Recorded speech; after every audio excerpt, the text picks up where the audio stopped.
Gold FM is #1 here in Sigatoka.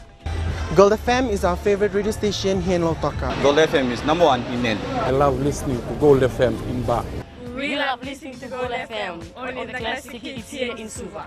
Hear about bottled cola, you immediately think of gold. I'm Josephine Sabi and I love hearing Gold FM. Gold FM, only the classic hits.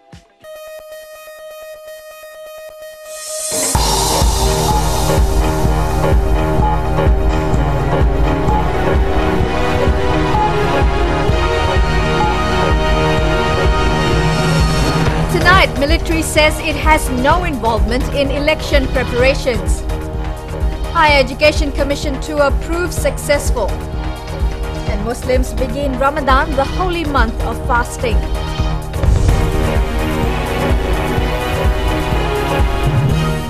Good evening and welcome to this edition of FBC News. I'm Amrita Priyadarshini.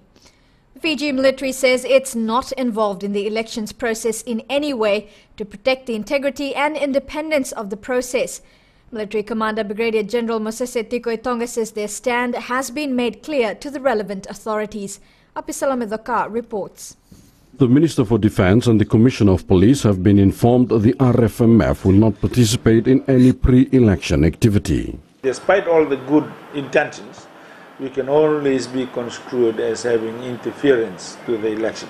So the best thing to ensure or to help government have a transparent and a more accountable election, as the current government is trying its best to achieve, then we can only help by not participating.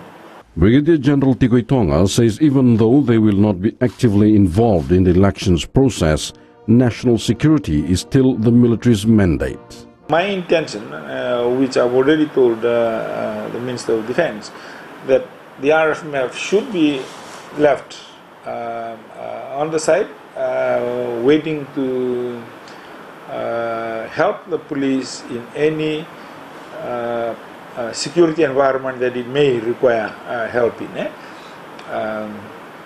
to ensure that we continue to have a free and fair election. While the RFMF will keep away from the elections process itself, Tikoi Tonga says as an institution they will continue with their normal intelligence gathering operations. But that is not to say that there will be military officers that attend political gatherings, because we need also to be informed of what our political parties' manifestos are. That is not to say that we can't or become a known member of a certain political party, but just that's an individual choice. That's what an individual may do. But as an institution, we can't be seen or perceived to be interfering in the elections. The military has repeatedly affirmed its stand. It will respect the elections, the result, and support the elected government. Apisolo Medoka, FBC News. Fiji Airways says it can't afford to reduce airfares for domestic flights despite a special plea from the Consumer Council. The national airline says operational costs are high and subsidiary Fiji Link is not in a position to drop the price of airfares. Christopher Chand has more. Air travel within Fiji is expensive. For years, calls have been made for a reduction in fares. Our plea to the Managing Director of Fiji Airways, Mr. Pichla, was to reduce the domestic airfares. I know that the domestic airfares are perceived as being expensive, and in some cases, if you compare them to international fares, they really seem expensive. Now, our big problem is that in domestic, we lose money. Kumar says consumers are frustrated with what they consider exorbitant airfares, especially people flying in or out of the Northern Division. If you think, oh, such a high airfare, Fiji Airways or Fiji Link will earn lots of money, that's not true. We lose money. We have some fees, but we lose money overall. But we have to do it as part of our network. I don't think so, because people have seen the difference when there were more than one airline operating on that route. Previously, there was competition in that sector.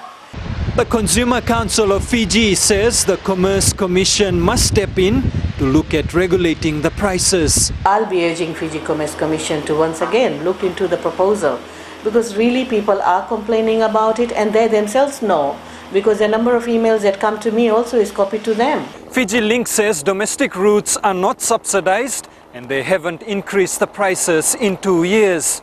The Commerce Commission was looking into the issue in 2011, but Dr. Mahendra Reddy says the aviation industry has its own regulating body. Christopher Chand, FBC News. Just days after it launched its awareness campaign, the Fiji Higher Education Commission has successfully completed its first visit to the highlands of Namosi. Mika Longo reports the commission target is for every Fijian to know of the organization and its purpose by 2015.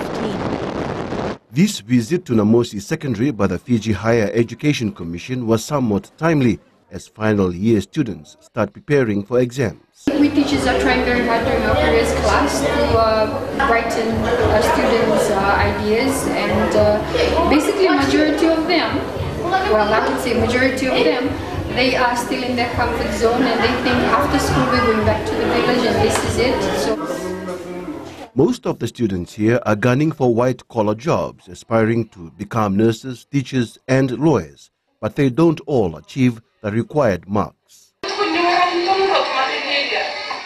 It does not mean that if you don't achieve the required mark, it's the end of the road for you. You have other choices. Venture out and take up practical courses and get a national qualification. There's a lot of things in vocational training. Hairdressing, carpentry, joinery. Taking up a national qualification would be the best choice to make. Very important sector, the tertiary sector, before the students are let loose into the world of work. The FH EC explains programs designed for national qualifications are discussed thoroughly with industry stakeholders and touched up to ensure they precisely reflect the government's intentions and market demands. What we do, we call industry professionals to come in and we sit them into the room and we take them through some of the standards that are developed in other countries that are using the similar systems. The Fiji Higher Education Commission has 11 mandated functions which it will roll out in its awareness campaign throughout the year in all 4 divisions. Mikalonga, FBC News. The holy month of Ramadan started today with the sighting of the new moon last night. During this month, Muslims all over the world will be fasting from dawn to dusk. President of the Ahmadiyya Muslim Jamaat Fiji, Maulana Fazal Ullah Tariq, says not only will Muslims refrain from food and water, they will also stay away from any wrongdoings. He adds this month also provides everyone an insight into the lives of the less fortunate and encourages Muslims to be charitable. रोजे जो है ये सिर्फ इस्लाम में नहीं है. Not only Muslims fast, but other religions also give prominence to fasting. So if every person fasts, it is obvious that they will refrain from all wrongdoing. किताब उनको टीचिंग देती है, तो वो लाजमी तौर पर अपने ऊपर बुराइयों से रुकेगा और नेकी की तरफ जो अच्छे काम है उसकी तरफ जाएगा. Rosa will end in about 30 days and will be marked with Eid celebrations. Still to come on FBC News, Lambasa businesses pin their hopes on the cane crushing season.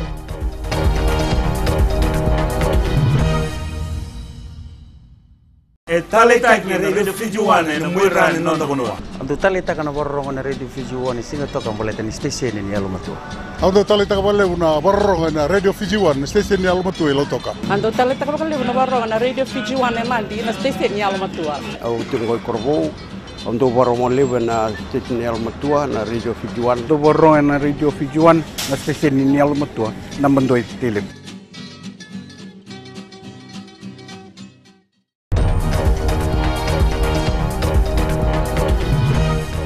Welcome back here with FBC News. As the build-up towards the 2014 Vodafone Hibiscus Festival gains momentum, the 17 contestants in the Queen's category are also getting excited. One of the challenges contestants have been told to prepare for is public scrutiny. Chanel Shivan reports.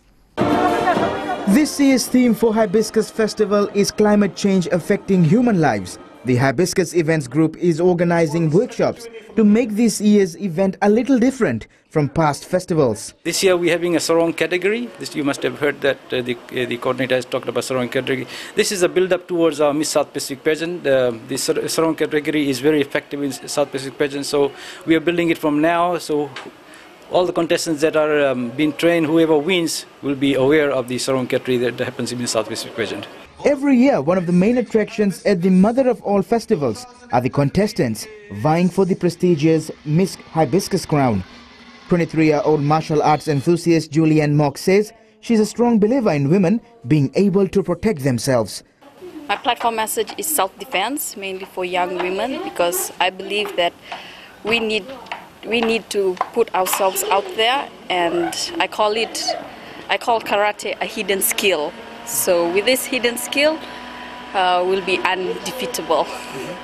Other contestants have also aspirations for entering the Hibiscus Festival. I'll be actually advocating on the importance of Fijian-made products and how we can all be empowered as individuals coming down to the community level and our economy as a whole. I think I chose this platform issue based from my background, since I've attained a Bachelor of Commerce from the University of the South Pacific with economics in it, and I feel that people would be empowered through this Fijian-made initiative, and I'm grateful that the government of the day has actually stepped in to promote such an initiative. I am sponsored by Frinco's Hire Fiji Limited, and at this year's Vodafone Fiji Hibiscus, I wish to advocate on disadvantaged children and to ensure that the services given to them are better provided for.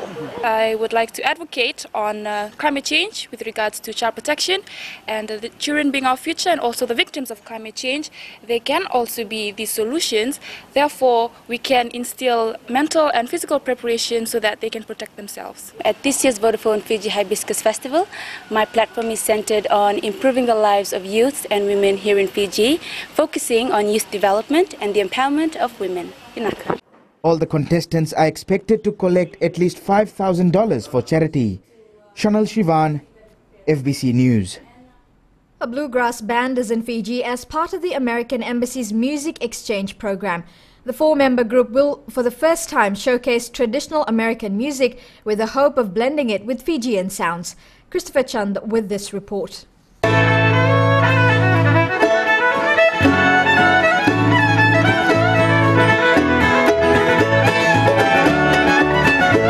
This is bluegrass music. It's a subgenre of country music brought to Fiji by the Walkers Run. Bluegrass is a traditional folk music from America.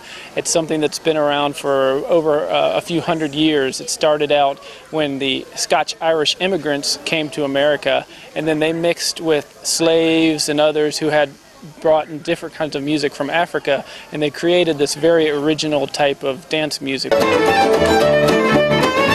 Walkers Run has developed a loyal following in the United States for its unique bluegrass and mountain music. These are the kind of musics that tell the tale of the ordinary people. You know, this isn't a music that's hard to access. It's very much something that the real common people love.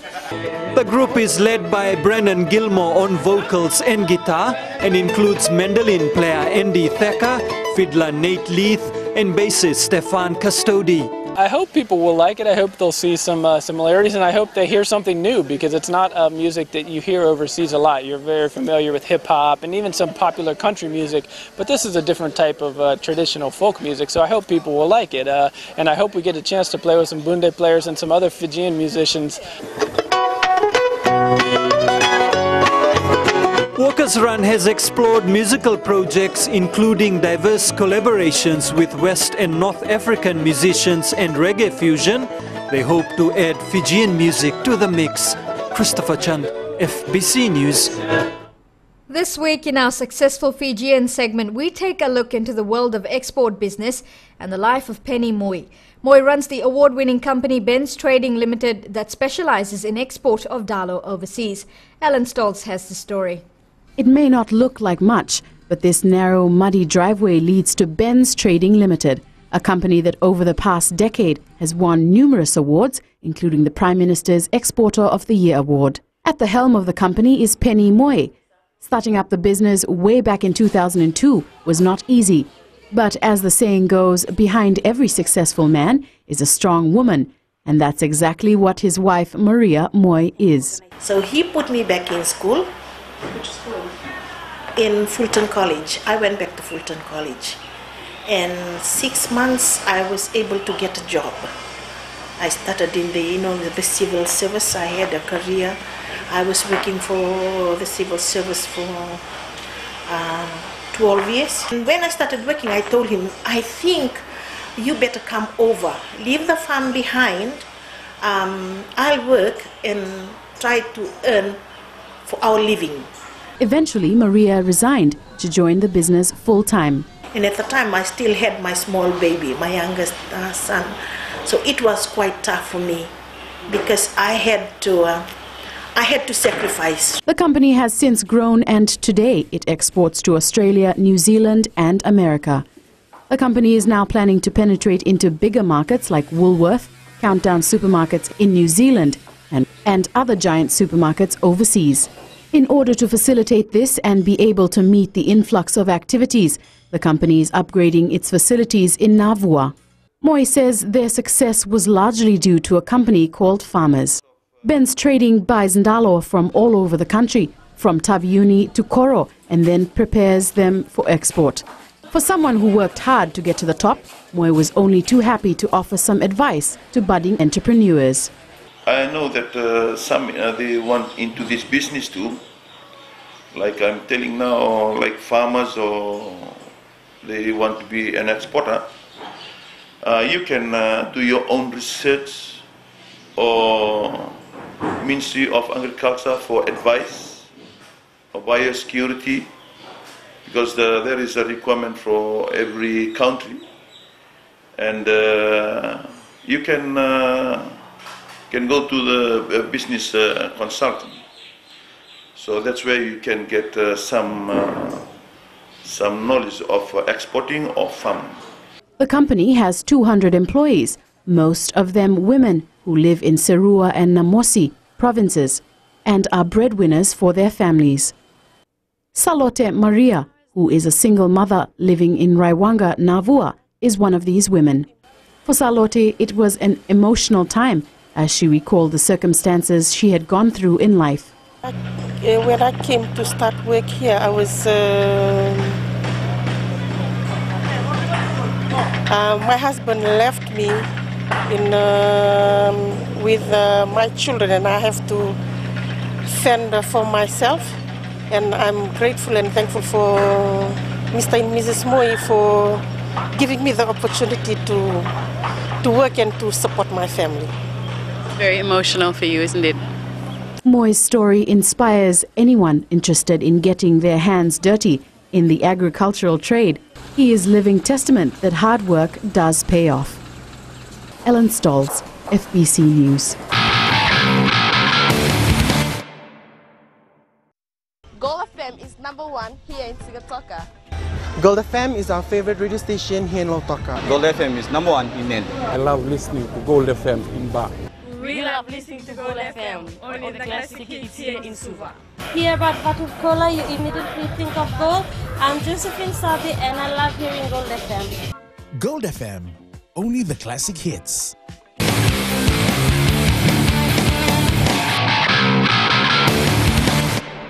Welcome to FBC Sports. Justin Amani McCoy scored a goal for Nandi in extra time in the first spell at the Vodafone Fiji Fact Final.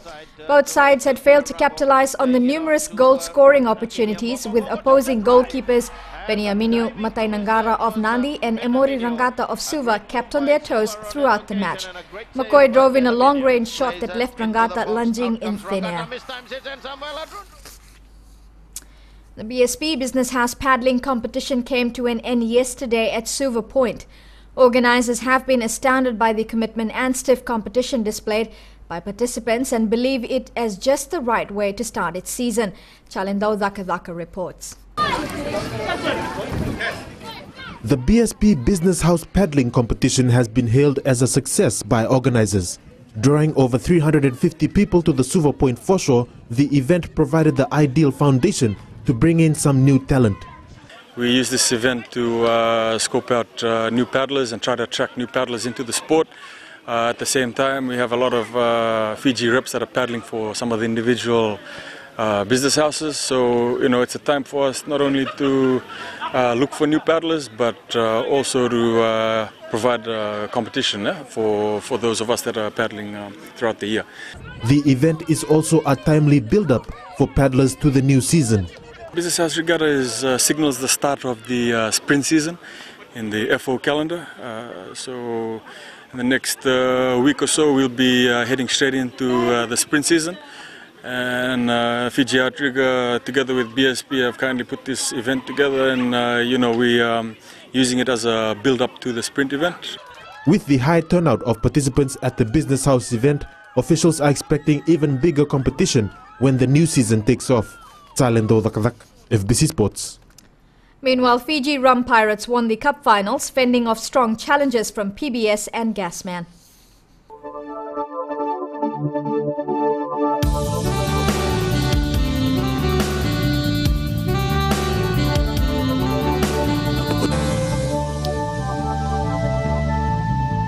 It was fine weather over most parts of the country today. An active trough of low pressure lies slow moving over the Solomons and extends eastwards over Tuvalu and the Northern Cooks. Warm temperatures prevailed over the Fiji group, Bar being the highest at 31 degrees. The working week begins with more fine weather, perfect conditions in all major centres. Suva and Savasavu will see some negligible cloud cover. As for Tuesday, fine apart from brief showers over the eastern parts and interior of the larger islands, cool at night.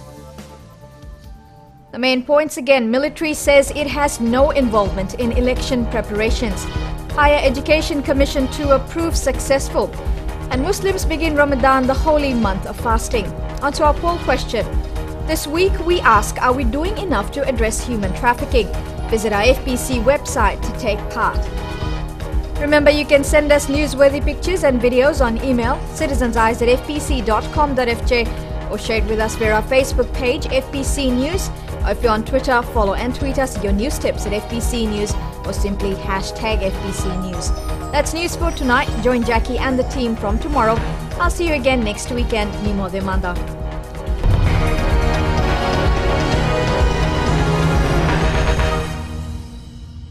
Mirchi FM is #1 in Singapore. I love Mirchi FM, it's so hot. Deke me lala, kai me high. Tangi tauwa me. Mirchi FM is hot. Here at Rugby Town, Singapore, love listening to Mirchi FM. Mirchi FM, it's hot. Mirchi FM is #1 in Suva. It's hot. Mirchi FM, bo julum julum. Mirchi FM, it's hot.